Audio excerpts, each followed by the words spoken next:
जो भी प्लीज़ आपको बता दो पिताजी का नाम, माताजी का नाम।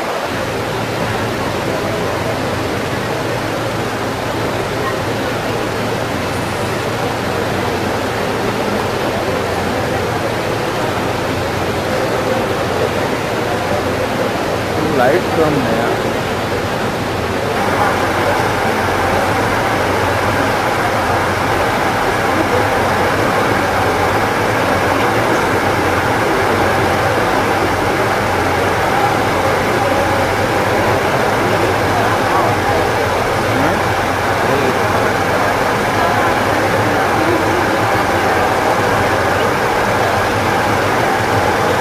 Hello hello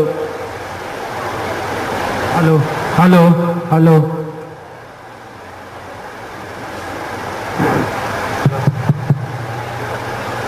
hello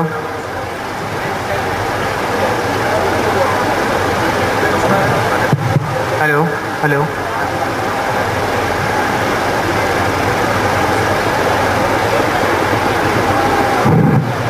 hello hello hello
hello hello hello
road से के हिसाब से जो क्लब है रोड के हिसाब से 2-4 क्लब जो है रोड के हिसाब से लड़के रोड करते हैं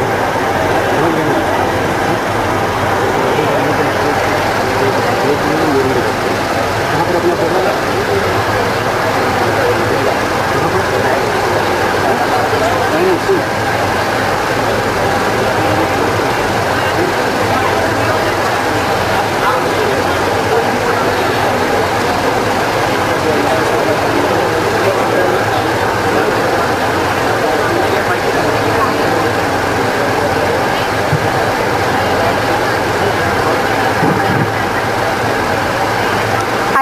again you all.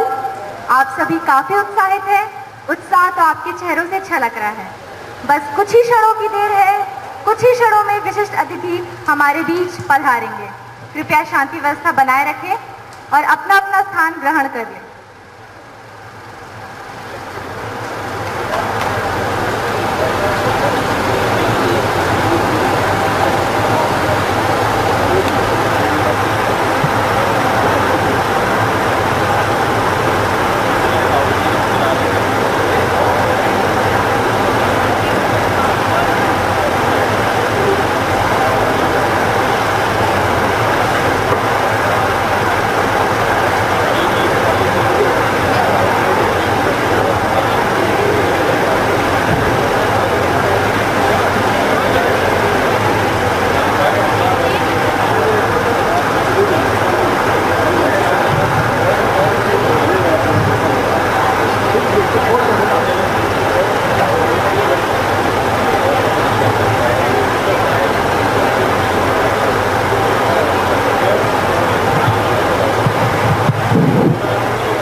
Guru Ghasidas Guru Ghasidas university के ऑडिटोरियम हॉल में हम सभी का हार्दिक अभिनंदन करते हैं, स्वागत करते हैं। युवा साथियों हैं और इस पवित्र धरा पर हम सब छात्र छात्राएं मिलकर राहुल जी से आज संवाद एक परिचर्चा में भाग लेंगे। थैंक यू, धन्यवाद।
ऊर्जावान नेता माननीय श्री राहुल गांधी जी से कुछ ही क्षणों में वो हमारे बीच होंगे।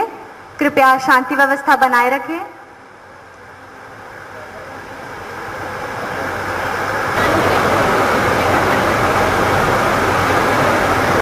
आइए हम सब स्वागत करें युवा एवं जुझारू नेता श्री राहुल गांधी जी का। माननीय मुख्य अतिथि मंच की ओर अग्रसर होते हुए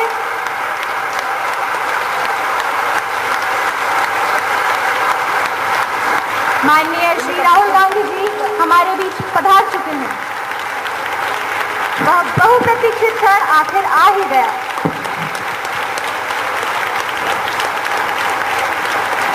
पूरा वातावरण आज हर्षित है, उत्साहित है और उद्वेलित है। माननीय श्री राहुल गांधी जी का आगमन हमारे विश्वविद्यालय में हुआ है।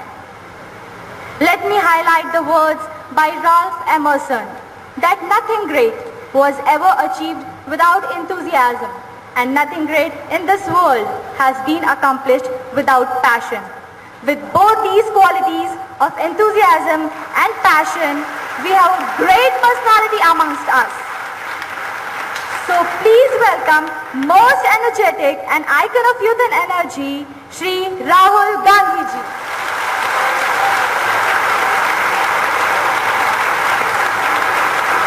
केंद्रीय विश्वविद्यालय का यह परिवार आपका हृदय से स्वागत करता है। हमारा यह केंद्रीय विश्वविद्यालय अभी एक शिशु की भांति है, जिसने तो बस पलकें ही खोली है। ऊंचाइयों को छूने की चाह किन में नहीं होती, बस इरादों को बुलंदियों तक पहुंचाना होता है। इसी प्रेरणा के साथ हमारा विश्वविद्यालय प्रगति पथ पर अग्रसर है। We are moving towards the era of knowledge explosion. And it's our privilege that at this critical juncture, we have leaders like Rahul Gandhi to guide us. Now I request to Shri Rahul Gandhi to say a few words of inspiration.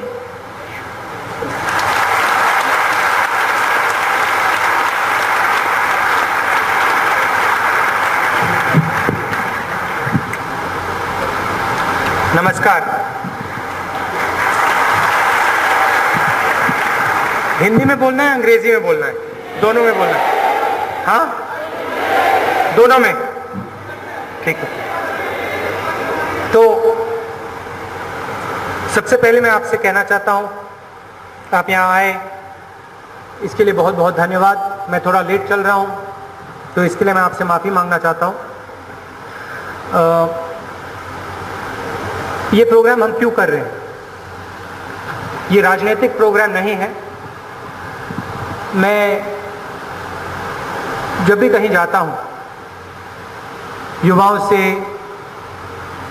University student से, college student से मिलने की कोशिश करता हूँ। तो मैं आपसे आधा घंटा 45 मिनट बात करना चाहता हूँ।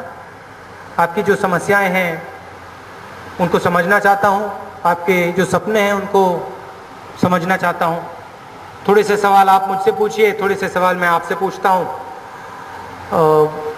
पहला लक्ष्य ये है। दूसरा लक्ष्य, NSUI में हम इलेक्शन करा रहे हैं, एक ऐसा संगठन बना रहे हैं जो युवा की आवाज़ बाकी हिंदुस्तान को सुना पाए। तो ये दो लक्ष्य हैं। मीनाक्षी जी आपको थोड़ा बाद में NSUI की इलेक्शन प्रोसेस के बारे में बता देंगी, मगर मैं आपसे बातचीत करना चाहता हूँ। आपकी जो थॉट प्रोसेस है, थिंकिंग है, वो समझना चाहता हूँ। और अगर मेरे लिए कोई मैसेज है आप मुझे दीजिए। तो जो भी शुरू करना चाहता है करे। अगर आप हिंदी में जवाब चाहते हैं तो हिंदी में पूछिए, अंग्रेजी में जवाब चाहते हैं तो अंग्रेजी में पूछिए। Good afternoon, sir. Thank you very much for visiting our university. So I welcome you. So I'm Chaitali Mishra.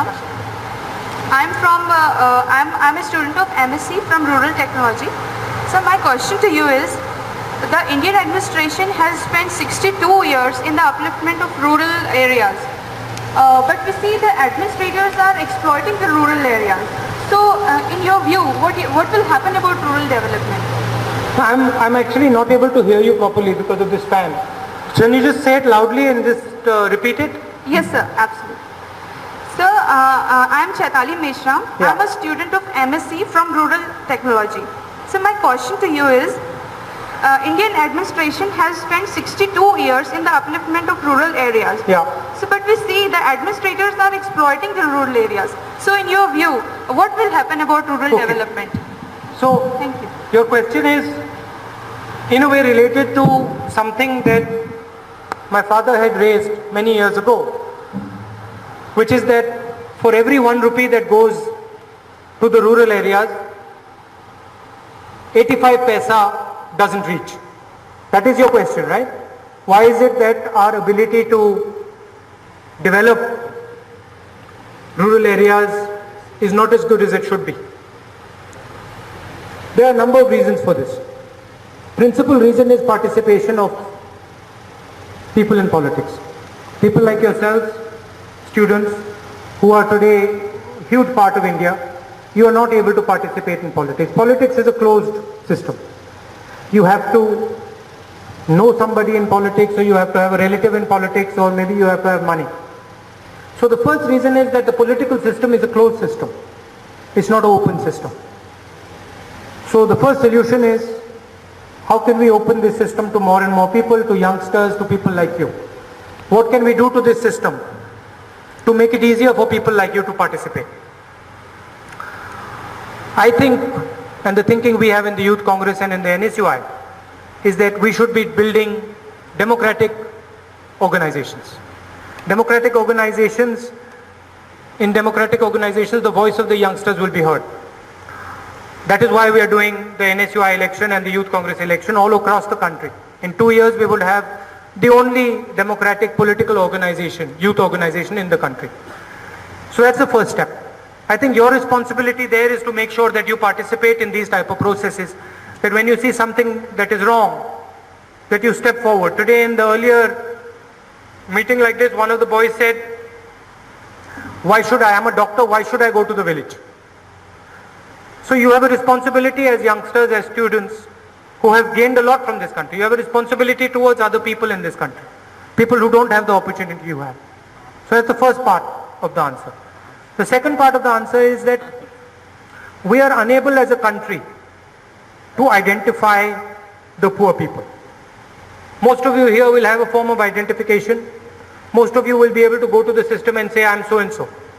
In a village, if you look at BPL cards, for example, you'll find that rich people have BPL cards and poor people don't have BPL cards.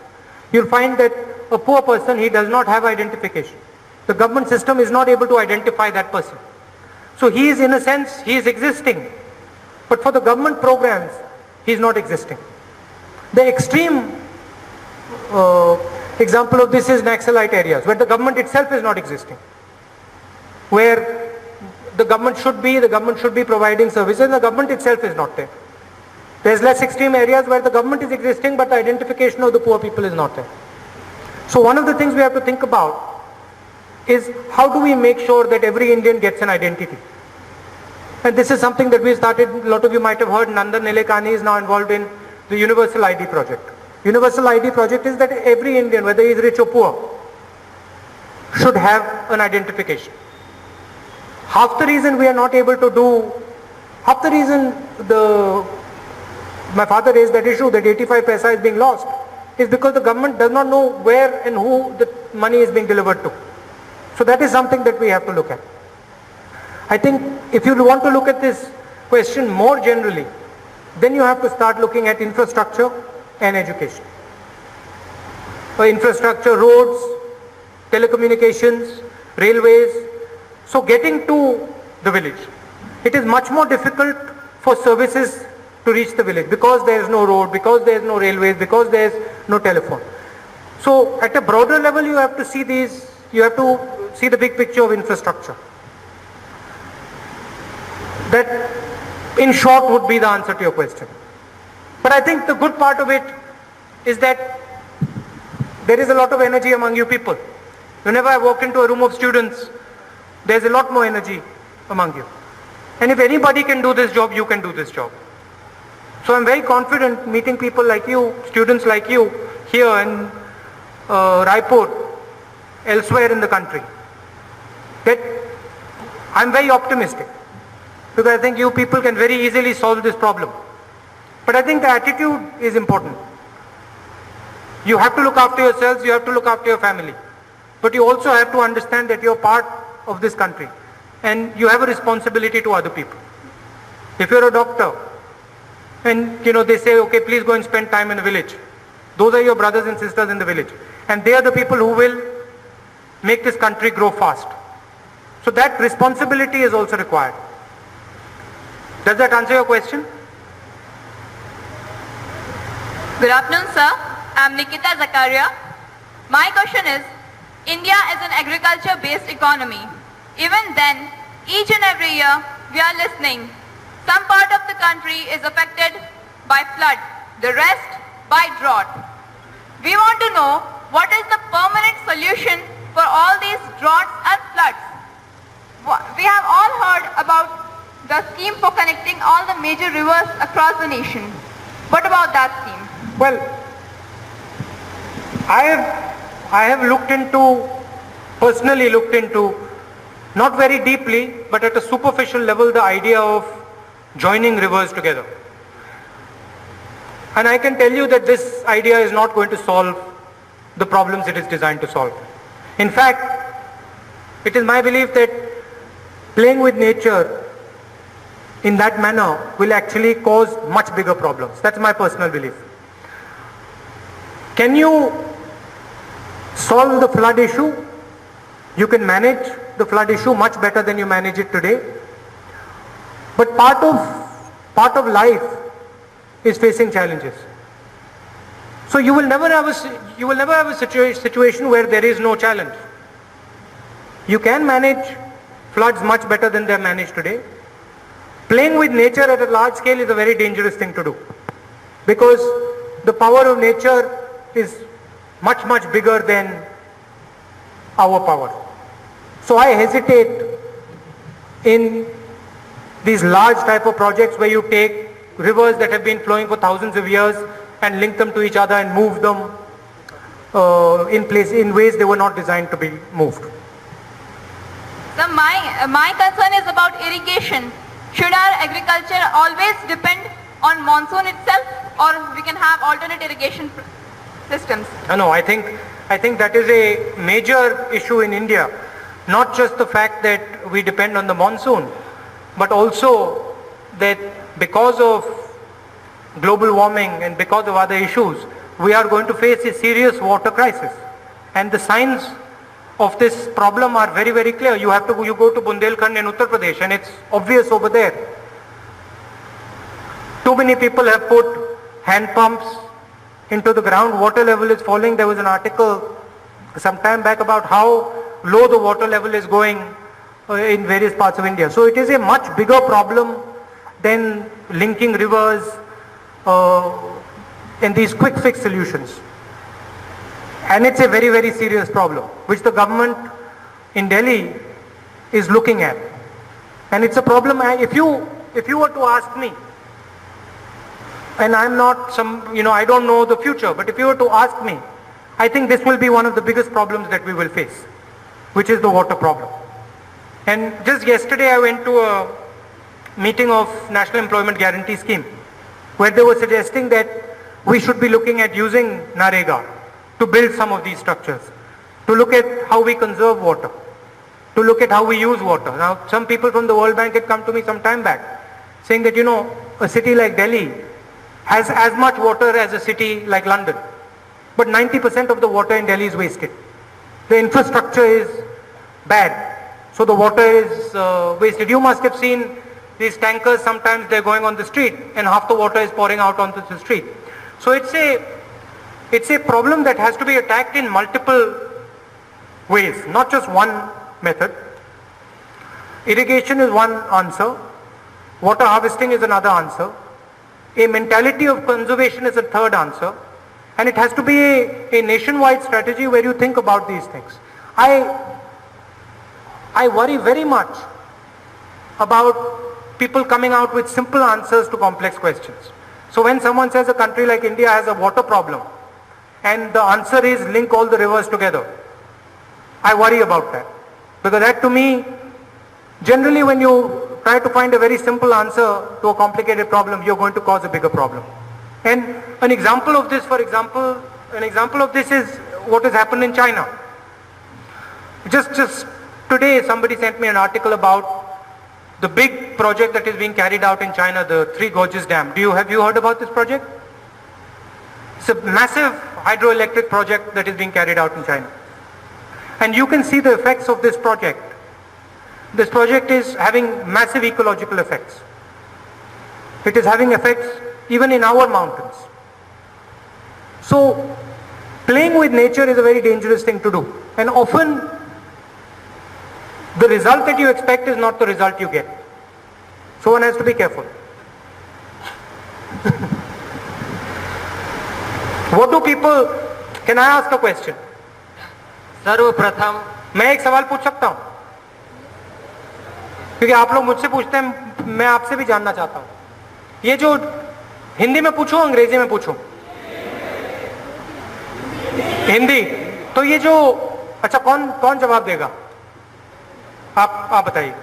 ये जो US deal है, India US deal, जो technology deal है, nuclear deal है, इसके बारे में तो आपने सुना होगा। इसके बारे में आप क्या सोचते हैं? इससे फायदा क्या होगा, नुकसान क्या होगा? I am Vivek Bajpayee. I am research scholar of management department of this university. In person हम लोगों का ये सोचना है, मैं ये मान के चल रहा हूँ, मैं सभी यूथ की तरफ से बोल रहा हूँ कि यही एक ऐसा मुद्दा था जिसमें आप लोगों ने जो स्ट्रांग स्टैंड लिया कि सरकार रहे या जाए, न्यूक्लियर डील तो होगा, इसने आपकी सरकार को दोबारा बनवा दिया। सिर्फ यही एक मुद्दा था कि पहली बार पॉलिटिक्स में ऐसा हुआ कि पब्लिक ने महंगाई को वोट नहीं किया। महंगाई तो बहुत है, इसमें कोई दो मत नहीं है। और अगर प्याज 12 रुपए होने सरकार बदल जाती, पर प्याज 20 रुपए होने के बावजूद सरकार नहीं बदली। द इशू वॉज कि public has started thinking in a different way. जो लॉन्ग टर्म अचीवमेंट्स हैं उसके बारे में पब्लिक सोच रही है और आपके थॉट्स को एक्सेप्ट कर रही है। उसके कारण हम सब लोग एक जो यहाँ आने की मारा मारी थी, बहुत सारे लोग हैं जिनको अंदर आने नहीं मिला। इतनी ज्यादा जो ग्लैमर है वो आपके थॉट प्रोसेस का है। एंड माइंड इट प्लीज, हम लोग सब यहाँ, मैं ये नहीं बोलता कि कोई एनएसए या कांग्रेस से है कि या नहीं है, हम सब आपको हिंदुस्तान के फ्यूचर के रूप में देख रहे हैं। We don't expect you to just think as a congressman, we expect you to think as a future of India. But see, इसमें contradiction is that you are seeing me as future of India and I am seeing you as the future of India. Obviously, we represented by you. We are the future of India, represented by you. Let me tell you my view on the US deal. And let me tell you, अंग्रेजी में बोलूं, हिंदी में? हिंदी में बोलिए। हिंदी में बोलता हूं। मैं यूएस डील के बारे में आपको अपनी सोच थोड़ा बताना चाहता हूं। जो भी आर्ग्यूमेंट्स लोगों ने न्यूक्लियर डील के खिलाफ की, उनमें से एक भी आर्ग्यूमेंट नहीं थी जो कॉन्फिडेंट आर्ग्यूमेंट थी। हर एक आर्ग्यूमेंट ये कह रही थी, अगर हमने ये किया तो हम फंस जाएंगे, अगर हमने ये किया तो अमेरिका हमें कंट्रोल कर जाएगा, अगर हमने ये किया तो वो हो जाएगा। और मेरा मेन इशू इसमें था कि आज 40-50% हमारे युवा हैं और आप जैसे हैं। आप तो यूनिवर्सिटी में हो, शहर में हो, आप जैसे, बिल्कुल आप जैसे युवा गांव में हैं। जितने कैपेबल आप हो उतने कैपेबल वो हैं, कोई कमी नहीं है उनमें। अपॉर्चुनिटी का फर्क है, मगर दिमाग में, कैपेबिलिटी में कोई कमी नहीं। और मेरा सवाल ये था कि जो बुजुर्ग नेता हैं, थोड़ी जिनकी एज ज्यादा है,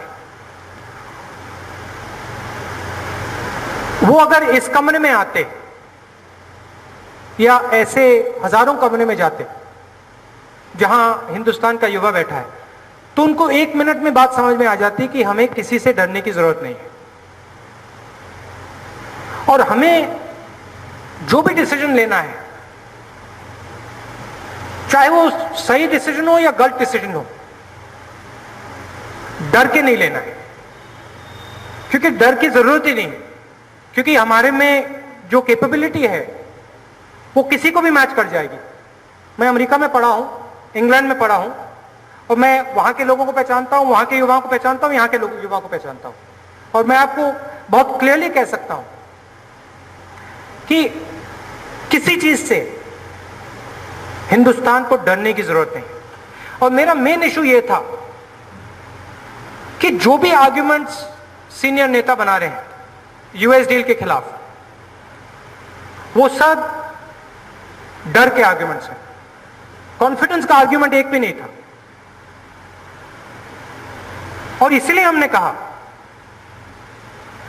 कि हम सरकार गिरा देंगे, मगर हम इसमें बिलीव करते हैं और हम किसी से डरने वाले नहीं।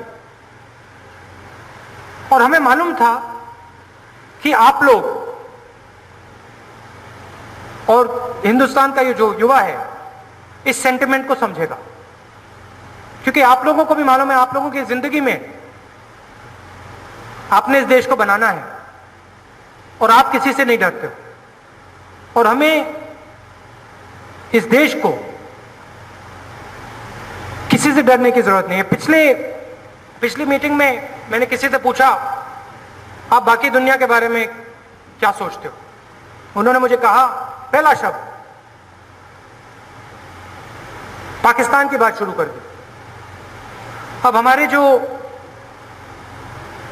नेता हैं काफी, उनका पूरा फोकस पाकिस्तान पे होता है। और मैंने उस मीटिंग में एक सवाल पूछा, हिंदुस्तान में एक बिलियन लोग हैं, उत्तर प्रदेश मध्य प्रदेश पाकिस्तान से बड़े हैं, हमें पाकिस्तान का ऑब्सेशन क्यों लगा हुआ है? ये छोटा सा देश है, ये फेल हो रहा है और हम हर बार इसको अपने आप से कंपेयर करते हैं। जहां बाकी दुनिया की बात करो, पाकिस्तान की बात शुरू हो जाती है। मगर अगर आप हमारा कद देखें तो हमारा कद कुछ और है। ठीक है, अगर आप चाइना के साथ कंपैरिजन करना चाहते हो या यूएस के साथ कंपैरिजन करना चाहते हो तो मैं मान सकता हूं कि ठीक है, कंपैरिजन हो सकता है। तो जब हम बाकी दुनिया को देखते हैं, हमें कॉन्फिडेंस से देखना है। चाहे हम यूएस डील की बात करें, चाहे हम टेक्नोलॉजी की बात करें, चाहे हम कंप्यूटर्स की बात करें, टेलीकॉम की बात करें, कॉन्फिडेंस से बात होनी चाहिए। और यह भी होगा, काफी बार हम गलती भी कर जाएंगे, मगर चाहे आप गलती करें, गलत काम करें या ठीक काम करें, आपको शायद लगे ये बिल्कुल सही काम है, गलत कर दिया, मगर डर से नहीं करना चाहिए, स्ट्रेंथ से करना चाहिए, कॉन्फिडेंस से करना चाहिए, समझने के बाद करना चाहिए। अब मैं किसी से सवाल पूछना चाहता हूं, आप जो नीला सलवार पहनी है, आपका नाम क्या है? हाँ, जो नीला सलवार पहनी है, हाँ, आप क्या पढ़ती हैं? सर मैं एमफिल मैथ्स की। क्या? एमफिल मैथ्स की। अच्छा, पढ़ाई के बाद आप क्या करेंगे? पढ़ाई के बाद टीचरशिप में। टीचर बनेंगे, क्यों? क्योंकि वो एक ऐसा प्रोफेशन है जिसमें सब है, क्योंकि उससे हम एक देश को अच्छे स्टूडेंट दे सकती हूँ। मैं अगर मेरे पढ़ाए हुए स्टूडेंट अगर एक इंजीनियर भी बनेगा तो उससे मैं देश को ही कंट्रीब्यूट कर रही हूँ, इसलिए मैं एक टीचर बनना चाहूँगी। तो जो हमारा एजुकेशन सिस्टम है उसमें आपको कमी क्या लगती है? कमी है, बहुत है। अगर मैं गांव में देखती हूँ तो उधर जैसे अभी बहुत सारे स्कूल हैं छोटे छोटे, तो उधर पे टीचर। अच्छा, आप यहाँ आ जाओ, मुझे सुनाई नहीं दे रहा, इधर आ जाओ। नहीं, वो पकड़ आ जाओ, ऊपर आ जाओ। एक मिनट, क्या कमी लगती है आपको? इधर आ जाओ,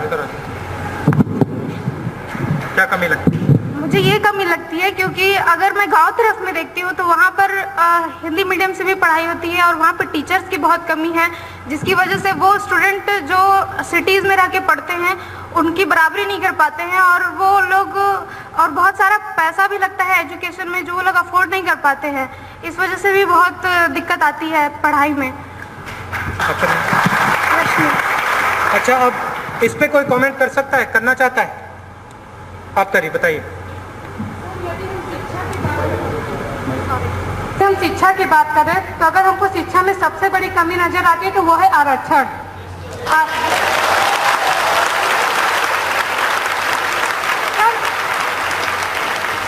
सर आज हर जगह आरक्षण है। हम सामान्य वर्ग के हैं, जनरल है, हमारा 65% है और जो 45% है वो उसका हर जगह एडमिशन हो जा रहा है। चलिए, ये शिक्षा की बात है। शिक्षा के बाद में हम संतोष कर लेते हैं कि चलिए हमने पढ़ा, आगे हमको जॉब में जॉब में भी यही प्रॉब्लम है, सरकारी जॉब में है कि वहाँ पे उनको ये इतनी सीट उनकी बाकी है और हम लोग कहाँ जाएंगे, बताइए सर। आप क्या सोचते हैं इसके बारे में?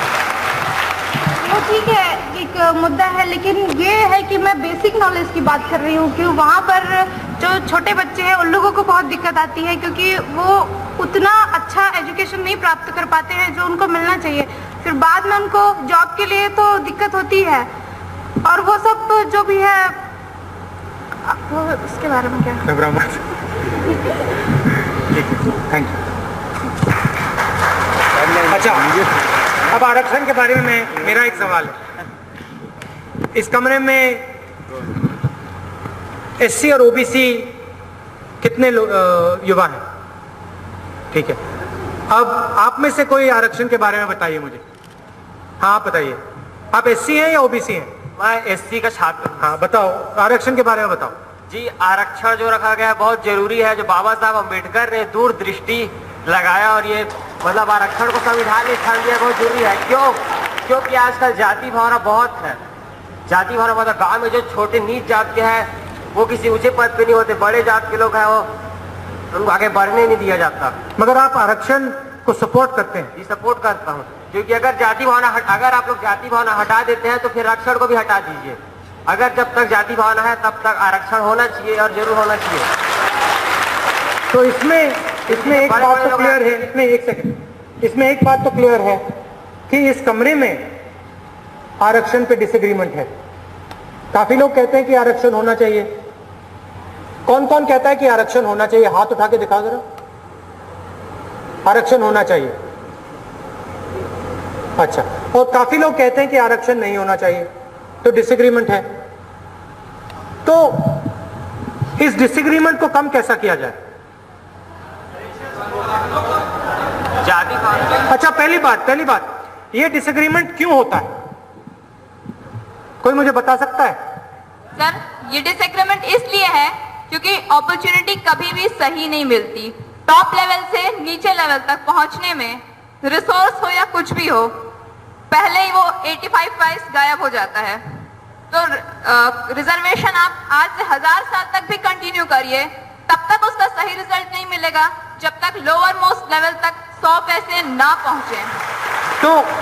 तो आपने रिजर्वेशन को लिमिटेड अपॉर्चुनिटी से कनेक्ट कर दिया। आपने कहा कि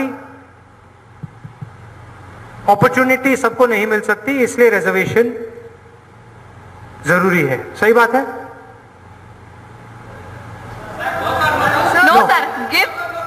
तो अगर मैं दूसरा सवाल पूछता हूं, अगर मान लो हिंदुस्तान में 100 युवा होते और हिंदुस्तान में 100 कॉलेज की सीट होती, तो रिजर्वेशन का मुद्दा उठता? नहीं उठता ना। तो प्रॉब्लम क्या है? प्रॉब्लम रिजर्वेशन है? अपॉर्चुनिटी। मतलब reservation is only a problem because number of seats in universities are limited. Yes. And in jobs also. And in jobs. So, the solution to the problem is not to fight among yourselves about reservation. The solution to the problem is to ask the one question that nobody asks, which is why is it that in India we have so few universities? And the reason nobody asks that question is because you're fighting amongst yourselves about reservation. And that is why when somebody asks me to comment about reservation, my answer is always that reservation is not the problem. The problem is that there are not enough universities and colleges in this country. This morning, I had a meeting like this. There were doctors there. I asked. One doctor stood up and I asked him, please tell me how many cardiologists are being trained in India. There are 1 billion people in this country. Can anybody tell me how many cardiologists are trained in India? कोई बता सकता है? कोई बता सकता है हिंदुस्तान में कितने कार्डियोलॉजिस्ट ट्रेन होते हैं एक साल में? कितने? Very few. मगर कितने? हाँ,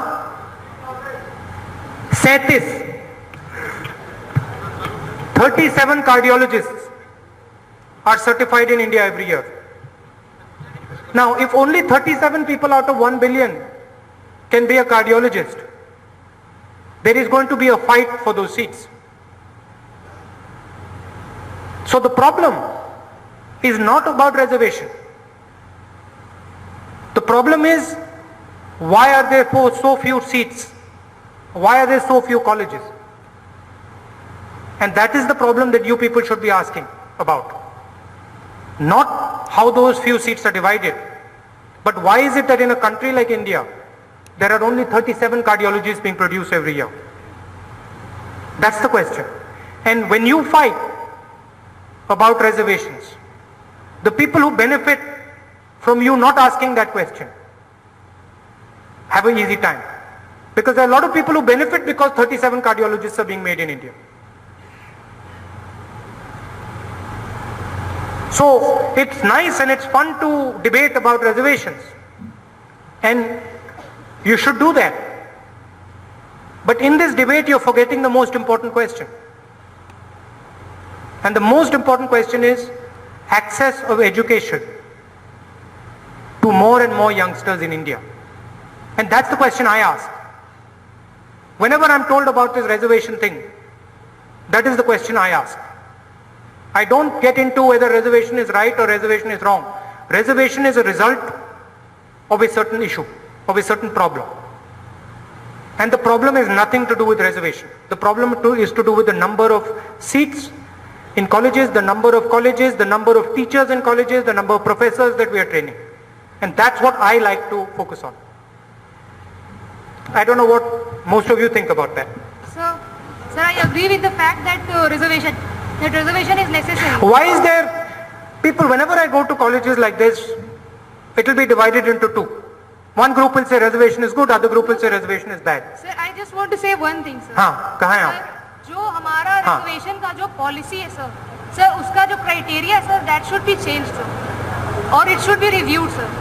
Because, sir, आप सोचिए कि कोई एक reserved category से आ रहा है, even though he belongs from a well-to-do family, sir, he gets the advantage, and a person who is from a general category and he is not having the proper means, but because of the fact that he is from a general, not from a reserved category, he could not get the opportunity, even though he is more meritorious, sir. You can So get into. why can't we take the, sir, why can't we consider the financial finance as the basis of? You see, let me give you my point of view, and it might be very different than all your points of view. You can have a discussion that will never stop about reservation. It will never stop. One side will say reservation is good, one side will say reservation is bad. Why is it that when I come to a meeting like this, nobody gets up and says, why are there only 37 cardiologists being trained in India? Why is it that none of you say that, listen, because there are so few seats in India, in university and colleges, that I had to pay a massive amount of money? Why is it that none of you raise that question? Why is it that all of you are raising the question of reservation again and again and again? Fine, you can fight about how that pie is divided. But why is none of you asking me why that pie is so small? Sir, I can give you the answer. Sir, if you go to the deep level, sir, the students who get frustrated, sir, they know the reason. Sir, even though they get good marks, their friends who have got less marks, sir, you're still stuck on that initial issue. You're stuck on how do you divide. So how can we cope up with that frustration, sir? No, sir, because you're still discussing about. That is grabbing our mentality, sir. Okay, do you have brothers and sisters? How many brothers and sisters do you have? Sir, I've got one younger sister. You want a younger sister. Now, if I came to your house and there are two of you, and I gave you one little sweet that big, would you fight about it? Would you say, I want half of it, and would you try and cut it, and would there be a fight about that sweet? Sir, इसमें एक बात कहना चाहूँगी, sir. If it were a sweet, sir, I would leave, sir. लेकिन sir, if it is the food and I am hungry for, sir, say 7 days or something like that, sir, then the question arises, sir. So then the point I'm making is, if I came to your house, you had a sister, yes, sir, and I gave you 500 sweets, you wouldn't have a problem about the sweets. If I gave you one sweet, you would fight about it. This is the exact problem here. The problem is that we are asking the wrong question. We keep asking how do we divide this education system instead of asking why is this education system not big? Why is it that there are 38, 37 cardiologists? Why not 10,000? Why is it that there are, how many universities are there in this town? 1? 3 in this town? There are 3 in this town? Why are there not 10? That's the question that you should actually be asking, because a lot of you have suffered because of this. A lot of your colleagues, for example, have not been able to come to this institution because of this. Sir, India is a developing country. So I'm Abhinav Sharma. India is a developing country, and we are gradually increasing the university level and the colleges. So I support the reservation, because there was a category of schedule SC, ST in previous years we saw. So वो पछाड़ दिए जाते थे sir एक तरह से. Right. उनको बिल्कुल भी सपोर्ट नहीं किया जाता था, उनको बिल्कुल अलग रखा जाता था सोसाइटी से. सो उनके बच्चे जो होते थे वो भी नहीं पढ़ पाते थे, तो उनका हमेशा से यही लेवल रहता. So the government has given a very right, they have given a very right decision, they have taken a very right decision for this reservation system. So, and I'll also say that if they are getting the seats nowadays, then the reservation should be for some more years, and it should be stopped then. Because जो पीढ़ी अभी जाएगी उनकी वो अच्छे अफसर बन के निकलेगी, तो their children will also gain that position which वो कभी सोच नहीं सकते थे उस बारे में. तो मैं आपसे एक सवाल पूछना चाहता हूँ, आप सबसे एक सवाल पूछना चाहता हूँ. What is a bigger problem? That there are reservations or that there are too few universities and colleges in India? Which is the bigger problem? Too few opportunities. Huh? Now 1 second. So can the people who think that too few universities and colleges is the bigger problem, can you raise your hands? Right. So most of you think that the biggest problem is opportunity. So why is it that when I come to a discussion like this is never raised? Nobody ever raises to me and says, listen, why is it that there's only 1 university or 2 universities? Why is it that I had only choice of 1? Why is it that, how many IITs are there now, sir? Why is it that there are so few IITs? Why is it that there are not 30 IITs? Nobody asks that question. And that's the real question. If I was sitting where you are, that's the question I would be asking. So I have a related problem. So today everyone wants to earn. Definitely, because if we are not earning anything, we can't do anything in life. So Yeah. one of the major problem is unemployment.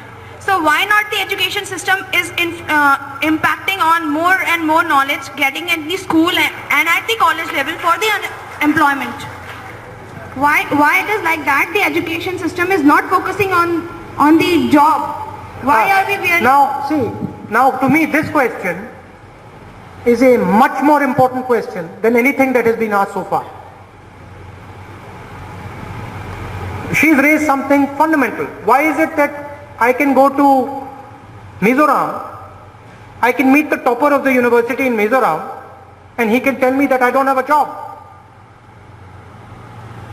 That's a very, very important question. Why is it that our education system is giving out degrees, but they are not degrees that can actually be useful in a job?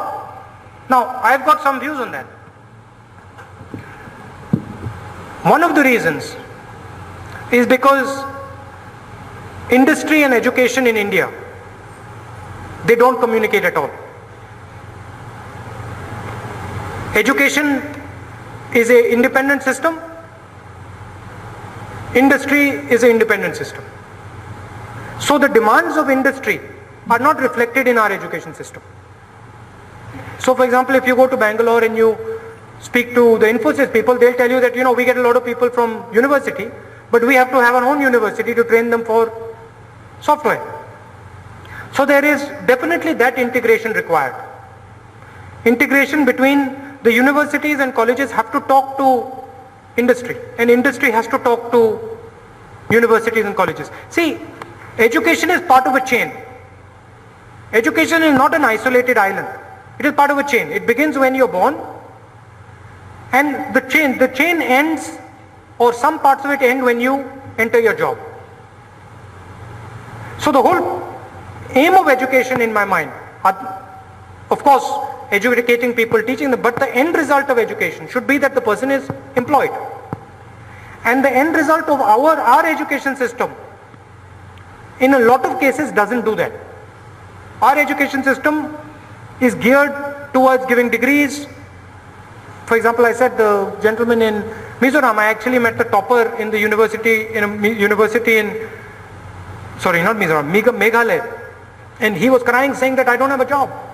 Now if your topper is the person you say is the best, is not employed, then you've got a problem. And I think this is a fundamental issue in our education system. And I think that's a very, very good question you've asked. And there's a lot that can be done on it. Knowledge Commission has done a lot of work on this. And some of the thinking in the Education Ministry today with Mr. Sibbal is around this area. So you will definitely see improvements in this area over the next couple of years. भाई ये महिला हैं इनसे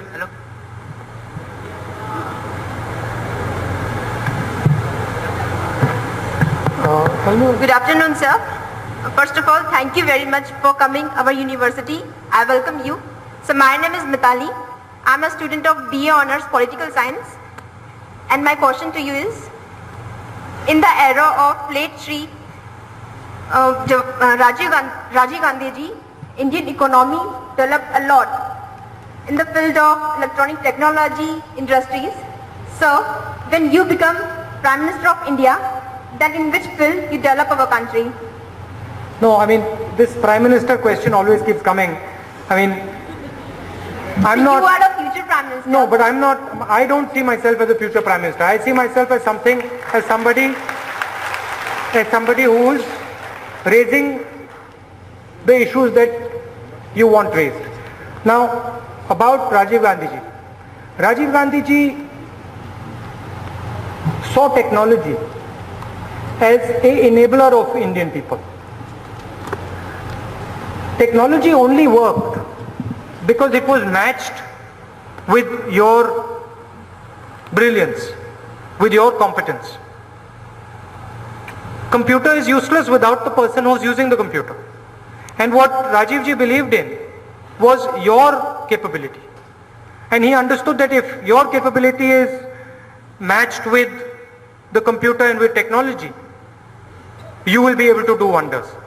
That is the idea. The idea is not technology on its own. The idea is making technology useful to you. What is the idea behind building a road? The idea behind building the road is to allow people to use that road, to use the energy of that person. It's the same with technology. Technology is useless without the energy of the country. And the energy of the country is in the youth of the country. So the real asset in India is not the computer or the technology or any of that. The real asset in India is you. And there are millions and millions and millions of you, some of whom are in our education system and others who are not. And what we need to do over the next 5, 10, 15, 20 years is use all the youngsters in this country, wherever they might be in a village, and use their energy to take this country forward. That's my thinking. Excuse me, So what are you going to do after college? My name is Devraj Majumdar. कहाँ हैं आप भैया? हाँ. That today reservation is not a matter, but education, sir, आज business बन गया है. Management quota, management seats, किसी को एजुकेशन से कोई मतलब नहीं, सबको डिग्री चाहिए, सबको जॉब चाहिए. आज एमबीए करने के बाद बंदा ये सोचता है कि एमएनसीज में जॉब लग जाए. किसी को किसी से मतलब नहीं. एजुकेशन तो आज बिजनेस बन गया है. मोस्ट ऑफ यूनिवर्सिटीज देयर, आप कह रहे हैं कि यूनिवर्सिटी नहीं है, सेंट्रल यूनिवर्सिटी की कमी है, बट यूनिवर्सिटी आज there and university education business बन गया है. तो आपका सवाल क्या है? या ये स्टेटमेंट है, तो इस स्टेटमेंट से मैं एग्री करता हूं। सर तो एजुकेशन सुधरना चाहिए, सिस्टम क्या करना चाहिए? सिस्टम सुधरना चाहिए, इसके लिए क्या करना चाहिए? सिस्टम को क्या करना चाहिए? Yes sir. जब भी आपका एक सिस्टम, जैसे वो आपने सवाल पूछा कि एजुकेशन सिस्टम जॉब रेलेवेंट क्यों नहीं होता है। देखिए, जब भी आपका कोई भी सिस्टम आइसोलेटेड होगा, बंद होगा, तो उसमें ऐसी प्रॉब्लम आएगी। सिस्टम को आपने खोल दिया, सिस्टम को आपने इंडस्ट्री से कनेक्ट कर दिया, सिस्टम को आपने डिमांड से कनेक्ट कर दिया। मान लो डिमांड स्टूडेंट्स की इंजीनियरिंग की है, या साइंस की है, या इंग्लिश की है, और हम पढ़ा कुछ और रहे हैं, तो ये अगर मिसमैच होगा तो उसमें इनएफिशिएंसी होगी। तो सिस्टम को आप अगर खोलेंगे और सिस्टम बाकी सिस्टम्स से कनेक्टेड होगा, तो वो जल्दी रिस्पॉन्ड करेगा। तो आस्ते आस्ते इस एजुकेशन सिस्टम को खोलना है और इसको इंडस्ट्री से कनेक्ट करना है, स्टूडेंट्स डिमांड से कनेक्ट करना है, रिसर्च से कनेक्ट करना है। मगर जनरली प्रॉब्लम जब आती है जब सिस्टम बंद होता है। Excuse me sir. Excuse me sir. Hello sir. Sir मैं मास्टर ऑफ फिजिकल एजुकेशन का स्टूडेंट हूँ। भैया आप इन बिचारी को इंटरप्ट कर रहे हो, इनको पहले बोलने दो। सर कभी से तो महिला है ये। सर मैं आपसे एक बात कहना चाहूँगी कि जैसे आपने कहा कि बहुत सारी यूनिवर्सिटीज़ होनी चाहिए, बहुत सारे कॉलेजेस होने चाहिए, जिसकी वजह से मतलब बहुत सारे स्टूडेंट्स को मौका मिलेगा पढ़ने का। तो सर जैसे अगर हम रूरल एरियाज़ में देखें तो बहुत ज़्यादा स्कूल्स हैं, गवर्नमेंट स्कूल्स हैं, लेकिन वहाँ पे ये फैसिलिटी नहीं है बच्चों को कि वो पढ़ सके, क्योंकि उनके पास कोई भी बेसिक यहाँ तक कि पीने के लिए पानी भी वहाँ पे उन्हें नहीं मिलता। सर यदि हम ये देखें कि सिस्टम बढ़ा दें हम कि बहुत सारी यूनिवर्सिटीज़ हो, कॉलेजेस हो, स्कूल्स हो, लेकिन उससे हम ये जो भ्रष्टाचार है वो कैसे कम कर सकते हैं? नहीं सर आपका इतनी अच्छी तरह सुनाई नहीं दे रहा है, मगर जो थोड़ा थोड़ा सुनाई दिया वो पंखा चल, पता नहीं यहाँ पे डिस्टर्बेंस आ रही है साइड से। बट बेसिकली आपने कहा कि गांव में फैसिलिटीज नहीं है तो यूनिवर्सिटी की बात कैसे करते हैं, ये क्वेश्चन है ना आपका ओवरऑल। Yes sir. तो अगर आप मुझे बताइए 1950 में जब हमें इंडिपेंडेंस मिला, हमने आईआईटी शुरू कर दी। आज आईआईटी का फायदा आप सबको क्लियर दिखाई दे रहा है। और मैं आपको बताता हूं, जब आईआईटी का काम शुरू किया गया था 1950s में, तो लोग कह रहे थे कि ये क्या कर रहे हैं, हिंदुस्तान में खाने को नहीं है, ये यूनिवर्सिटी क्यों खोली जा रही है। देश को आगे बढ़ाने के लिए सब काम करने पड़ते हैं, कॉम्पोजिट होता है, एक साथ चलता है। गांव में काम करना है, गांव में पानी पहुंचाना है, गांव में शिक्षा पहुंचानी है, वहां फोकस होना चाहिए, यूनिवर्सिटी पे फोकस होना चाहिए, बाकी जगह फोकस होना चाहिए। तो ऐसे गांव हैं जहां फैसिलिटीज नहीं है, मगर ये कहना कि भैया आप गांव पे फोकस करो और इसको भूल जाओ, नो सर, इससे आपको बाद में नुकसान होगा। नो सर, मैं ये नहीं कह रही हूँ। यदि हम ये कंसिडर करके चले कि 50% भी विलेजेस हैं और उसमें इतने सारे बच्चे हैं जो पढ़ रहे हैं, तो सर आगे उन्हें भी तो आगे बढ़ाना है, वो भी तो नागरिक ही बनने वाले आगे भारत के। तो सर उनके लिए भी होनी चाहिए फैसिलिटी। अगर हम ये देखें कि प्रॉब्लम बहुत बड़ी है, ऐसा नहीं है, प्रॉब्लम्स बहुत छोटी छोटी हैं, लेकिन हम उसके साथ लड़ नहीं पा रहे हैं। मैं खुद वहाँ गई थी और ये जनता को कहना बहुत अच्छा लगता है, मगर अगर आप ओवरऑल देखें, छत्तीसगढ़ की बात अलग है, यूपी की बात अलग है, बिहार की बात अलग है। आप आंध्र प्रदेश में जाके देखिए, तमिलनाडु में जाके देखिए, महाराष्ट्र में जाके देखिए, हरियाणा में जाके देखिए, पंजाब में जाके देखिए। देश के ऐसे भाग हैं जो बहुत तेजी से आगे जा रहे हैं। आप केरला में जाके देखिए, मुश्किल उन प्रदेशों में है जहां काम ठीक से नहीं हो रहा है, और वो यहां पे एक बेल्ट है, यूपी है, बिहार है, झारखंड है, छत्तीसगढ़ है, उड़ीसा है, ये स्टेट्स हैं जो पीछे रह रहे हैं। मगर अगर आप प्रगति की बात कर रहे हैं तो अगर आप साउथ में जाएं या नॉर्थ पंजाब में जाएं, हरियाणा में जाएं, प्रगति की कोई कमी नहीं है और बहुत तेजी से हिंदुस्तान आगे बढ़ रहा है, और आप लोग एक प्रकार से पीछे रह रहे हो। मैं पूरे हिंदुस्तान में जाता हूं, मुझे क्लियरली दिखाई देता है। आप छत्तीसगढ़ के स्कूल को केरला या आंध्र प्रदेश के स्कूल से मिला ही नहीं सकते हो, अलग बात है। जितना फर्क इंग्लैंड में और हिंदुस्तान में था उतना तमिलनाडु में और छत्तीसगढ़ में है।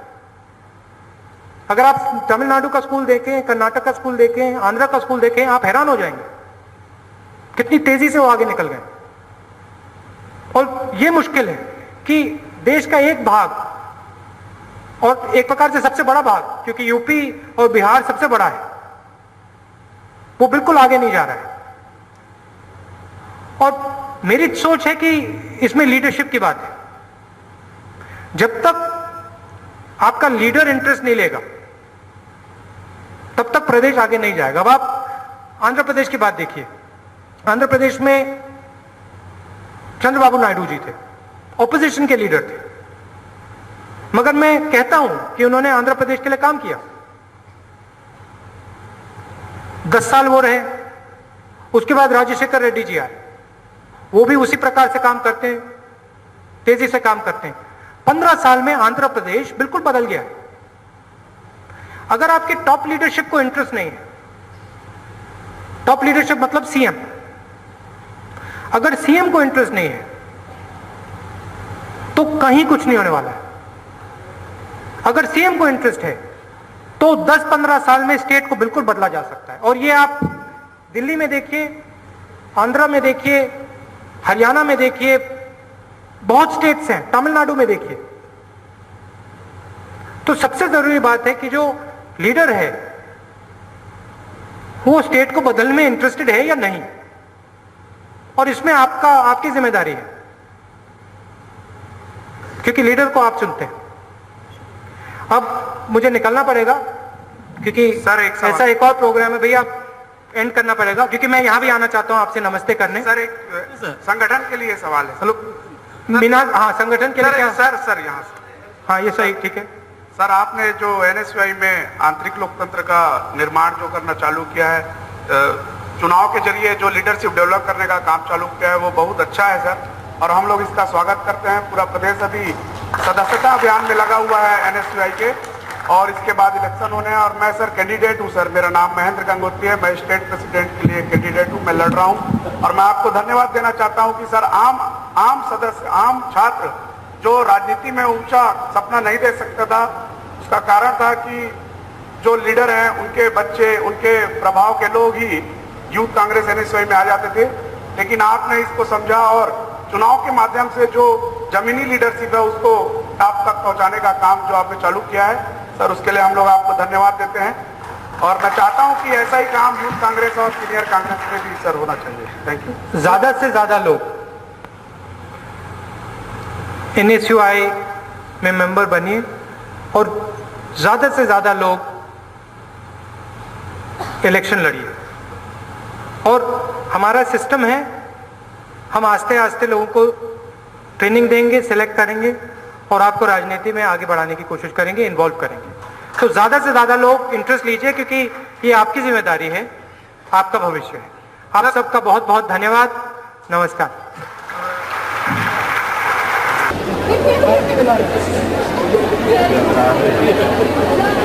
आज संवाद के इस कार्यक्रम से निश्चय ही हमें विचारों की अभिव्यक्ति का सुअवसर मिला है। हम युवा शक्ति आपको आश्वासित करते हैं कि हम देश की प्रगति में हमेशा अंत में हमारा विश्वविद्यालय आपके इन अमूल्य क्षणों के लिए आपका आभारी है। आज के अतिथि को मैं इन पंक्तियों के द्वारा धन्यवाद देना चाहूँगी।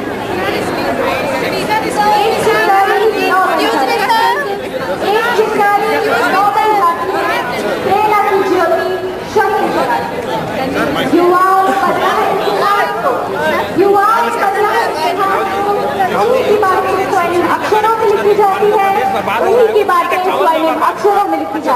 नमस्कार।